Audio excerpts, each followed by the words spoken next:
period of the British Mandate was a very difficult time for the Jewish community in the land of Israel. On one hand, the British were on a certain level sympathetic to creating some sort of Jewish presence in the land of Israel. On the other hand, from the time they got a hold of the land of Israel until the time they pulled out, they actively worked to limit Jewish land acquisitions, to limit immigration, to keep Jews disarmed. It proved to be a very, very difficult period. But what's fascinating is the reaction of the Zionist leadership. Now, we understand that much of this leadership was overwhelmingly secular, but what's most interesting about this leadership is they themselves understood that when dealing with the British, the claims that we have to make to the land of Israel are not based purely on modern Jewish nationalism, but based on the ancient spiritual and historical connection the Jewish people have to the land of Israel. The famous interaction between Chaim Weizmann, one of the leaders of early Zionism, and Arthur Balfour, the foreign minister of England, when Balfour offers Weizmann Uganda, East Africa. We can't give you Israel because the Turks control that still.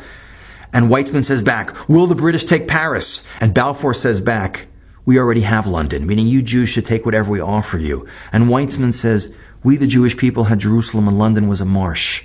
Even Weizmann, who was very much a secular Zionist leader, appreciated that the connection of the Jewish people to the land of Israel has nothing to do with anything modern. It's an ancient connection. And we see even better David Ben-Gurion, the first prime minister of Israel, when testifying before the Peel Commission, they asked him, by what right, the Peel Commission, the British Commission on partitioning the land, by what right do you Jewish people claim the land of Israel? Even David Ben-Gurion, who was largely hostile towards traditional Jewish observance, said, our right to the land of Israel is not derived from the British Mandate or the Balfour Declaration. It comes from the Bible. Written thousands of years ago by the Jewish people in the land of Israel.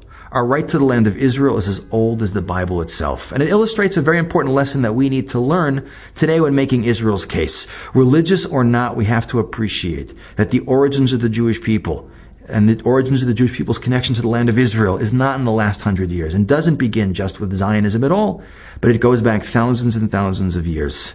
Back to the story of Abraham and Joshua, the very essence of what being Jewish is about. And that's one of the most important lessons to understand when making Israel's case, that we have to go back to our past, appreciate our past.